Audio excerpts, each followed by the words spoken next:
Hi friend, কেমন আছো তোমরা সবাই? আশা করছি খুব ভালো আছো। তো এদিকে দেখো, আমরা কিন্তু একটু রেডি হয়ে নিয়েছি। এদিকে এদিকে তাকিয়ে বলো, আমরা এখন মেলায় যাচ্ছি। বলো,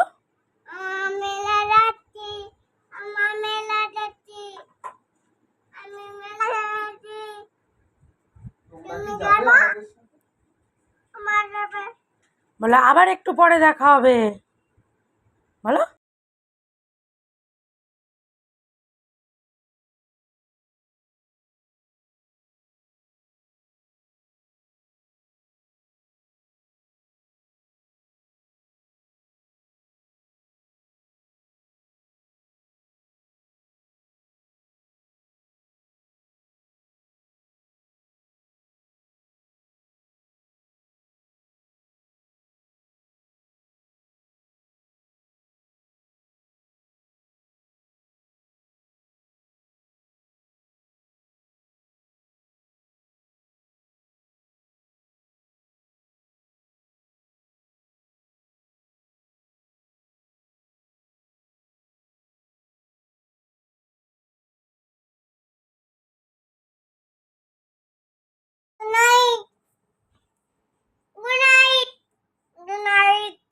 টাটা, সবাই ভালো থাকবা।